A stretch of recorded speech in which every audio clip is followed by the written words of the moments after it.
The Starship's first launch was a successful failure.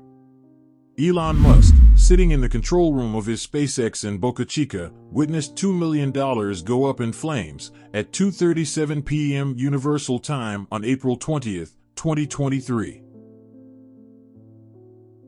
Starship, the largest and most powerful rocket in the world, had just exploded 30 kilometers above his head.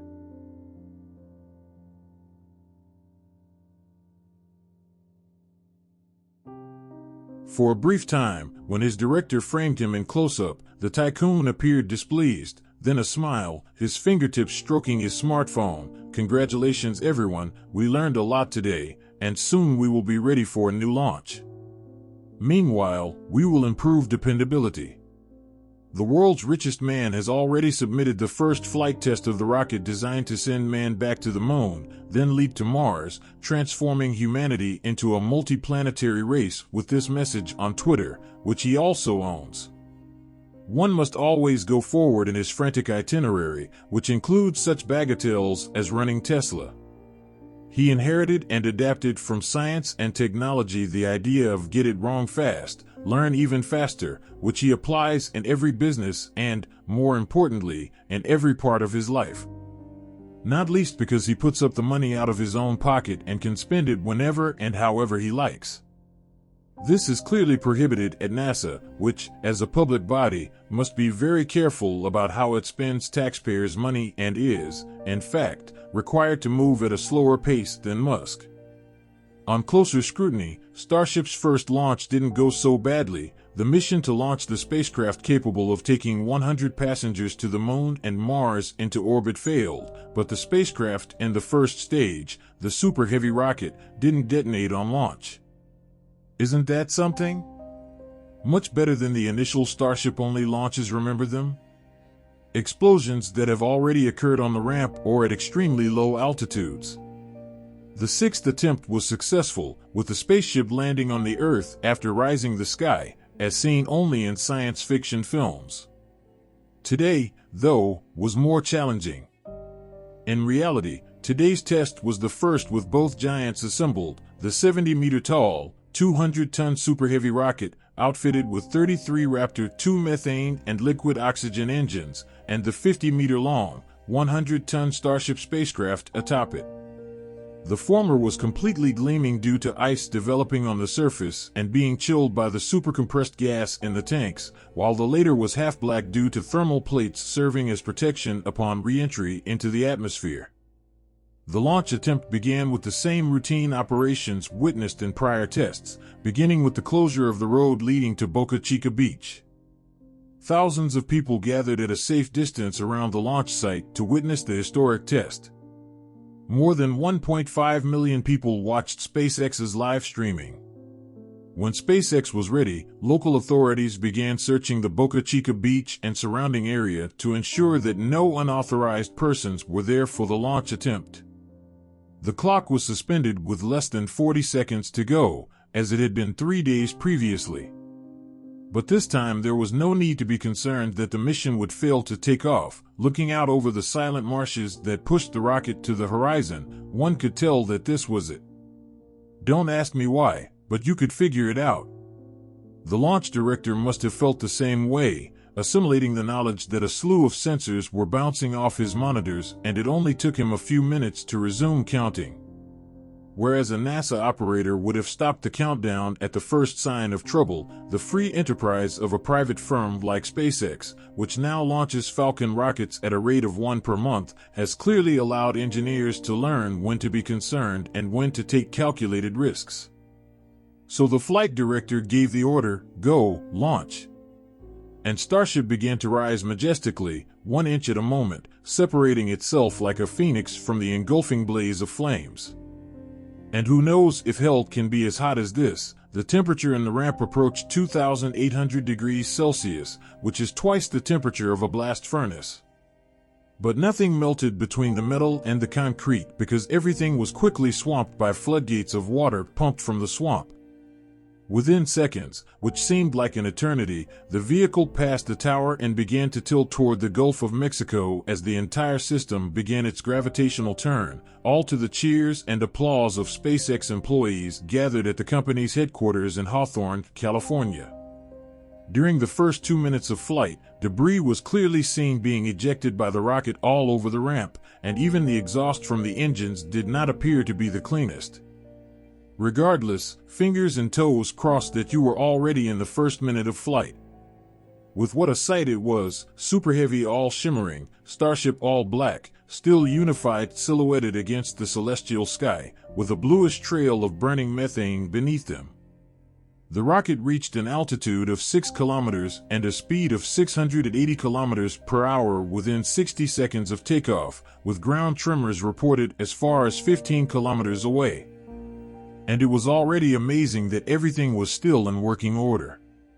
Despite this, there were no problems, except for the failures to start 5 of the 33 engines, and there were no explosions on the launch tower, as had been predicted.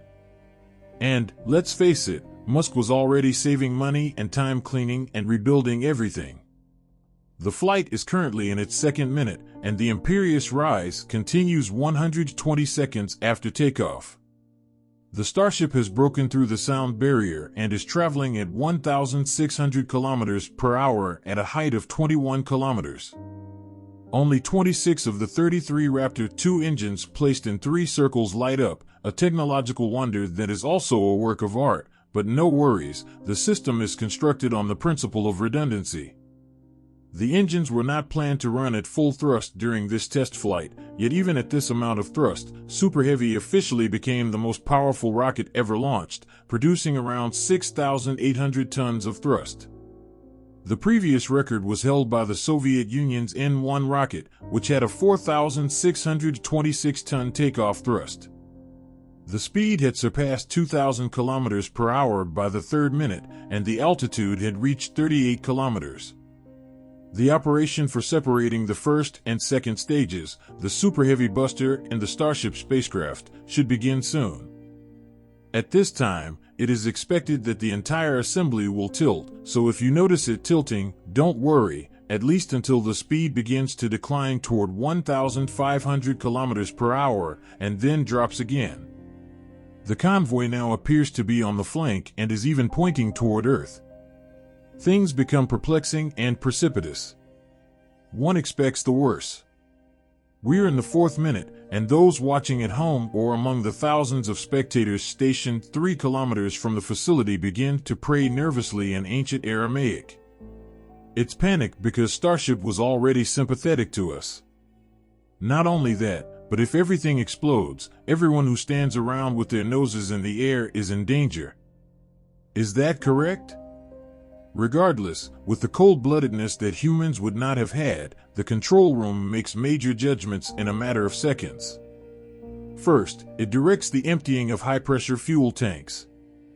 The Super Heavy tanks are already half empty, since the majority of the methane and liquid oxygen mixture is required for the initial boost to overcome the first kilometers of height, the first kilometers of independence from gravity. Those of the Starship spacecraft's 6 engines, including Raptor 2, on the other hand, are still full. Where the convoy is still writhing between the opposing thrusts of the still-functioning engines and the air resistance to the fall, white purge jets can clearly be seen staining the sky.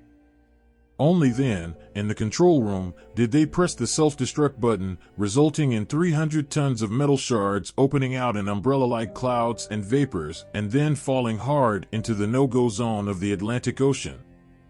The explosion occurred at an altitude of 29 kilometers, 3 minutes and 59 seconds after takeoff, while Starship was wildly descending at 2,000 kilometers per hour. That is, a bit of a letdown. If all 6 of Starship's engines had successfully started following dissociation from the launcher, the spaceship would have had to burn for around 6 minutes and 23 seconds. To enter orbit? Not at all.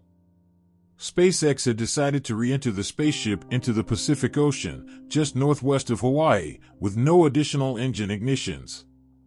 To take one fewer risk during such a crucial test. The booster, on the other hand, would have restarted its 13 internal engines shortly after separation to undertake the boost-back maneuver. This ignition would have lasted approximately 55 seconds, causing it to crash into the Gulf of Mexico about 31 kilometers off the Texas coast. This was not the case, and perhaps, in the end, things were not as horrible as everyone anticipated. Heavy rockets, such as Starship, are naturally more complex and difficult to develop than smaller rockets, much as building an aircraft carrier necessitates far more effort than building a modest boat. Furthermore, by seeking to make all sections of the spaceship reusable and capable of relaunching within a few hours of landing, SpaceX is undertaking an engineering feat that exceeds what has been accomplished in the past 60 years of the space era. Experts are not surprised that SpaceX could not achieve complete success on its maiden attempt. However, SpaceX has a track record of learning from its failures. The company's motto is "fail fast, but learn faster." Traditional aircraft firms have attempted to predict and prevent as many failures as possible in advance. However, this method requires time and money and can result in enormous costs. SpaceX, on the other hand, is more akin to a Silicon Valley software business, beginning with a flawed product that can be quickly enhanced. Because of the spectacular launches a few years ago, the corporation applied a similar strategy to fine-tuning the landing method for Starship. Starship prototypes were launched to a height of around 10 kilometers before the engines were turned off in a series of tests. Then came the legendary bellyfall and deadfall to decrease its speed before returning to vertical and restarting the engines for landing. The first few launches were a fiasco before a successful attempt.